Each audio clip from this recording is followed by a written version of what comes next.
Hello, everybody. Welcome back. It's me, Shad, again, the face, voice, and brains of PolyNerdic.com, and for better or worse.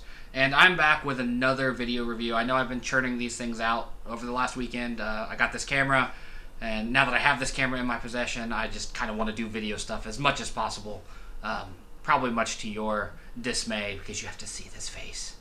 I'm back today to review Color Out of Space, a new Nicolas Cage movie. Obviously, it stars Nicolas Cage and Jolie Richardson as his wife, and Tommy Chong's in it as well as a crazy old living in the woods guy named Ezra. There's other people in it as well. No disrespect to them. I just am not is immediately familiar with the supporting cast and who they are and what their body of work is. Color Out of Space is an adaptation of H.P. Lovecraft's short story, The Color Out of Space. So there's the distinguishment between the two is that the story has the word the and a U in the word color. Nicolas Cage, Jolie Richardson, they live on a farm with their 3 children, and they, Cage is trying to farm the land. It's his family farm. I would gather he inherited it. But he's struggling to learn to be a farmer, and his wife, Jolie Richardson's character, is like a stockbroker. She works from home, has issues with the Wi-Fi and the satellite internet constantly. It's a running thing throughout the movie. Their lives and their children's lives are rocked one night when a meteorite falls out of the sky. And on its way down, it just casts the whole area in this eerie purple-pink hue. And it's like, they talk about it in the movie. Nicolas Cage's character has at least one line about it where he's like describing the color but also saying the color is indescribable, and I think that's a Lovecraftian thing. And I think they had to go with the purple pink hue just because that's like the closest we could do to what it was supposed to be. But Cage says that it's it's a color he's never seen before. He doesn't even know how to describe it, and the whole area gets bathed in this light. It immediately seems to affect their young son. He kind of loses his mind a little bit in the aftermath of the meteorite falling. And the movie goes on. It's a little slow at first. It gets crazy towards the end. But it's setting up that okay, there's this meteorite. It's a big deal, whatever. And then one day it's just gone. They can't find it. It's not in the crater. There's the news comes out and kind of teases them about seeing a UFO, but we find out very shortly that the meteorite's still very nearby, and it is infecting the land. For lack of a better term, there's radiation coming off the meteorite, and like there's a scene where the young boy sees a fairly large praying mantis, but it's purple.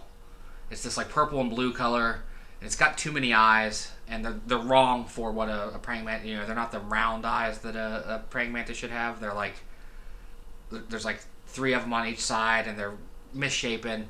And then when the mantis opens its mouth, these blue and white tentacles start writhing out of its mouth, and it's crazy to look at and kind of gross. And you start seeing changes like that. Tommy Chong's character out in the wilderness starts hearing aliens under the floor and going crazy. And there's a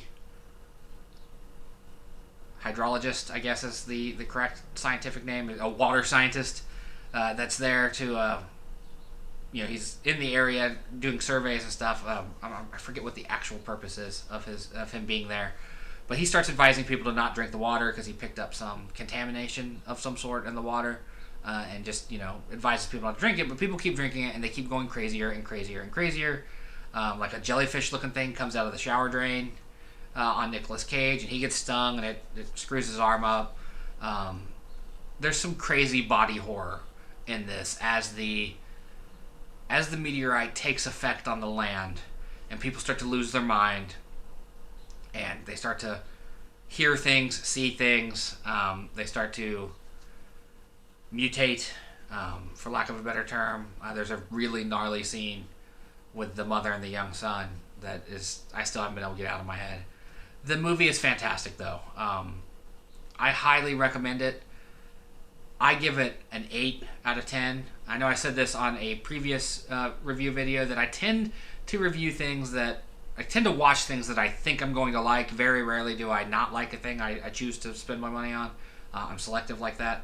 Because this is a labor of love and not a financed gig, I feel it's better for me that way, that I'm not spending my hard-earned money on things I think are risky. This was the closest to a risky thing I've watched in a while, and I loved it. I absolutely loved it. They did I've never read the story, for sake of clarity. I've never read Lovecraft's story, but I think they did a fine job adapting the themes of his work in this movie. It's not a hugely budgeted movie. There, you're not seeing $100 million of special effects here, but with the budget they had, they made it work. There's some legitimately scary, creepy, mind-bending stuff in this. It's just not throughout the whole thing. It's classic in the sense that it builds to a holy crap moment, towards the end.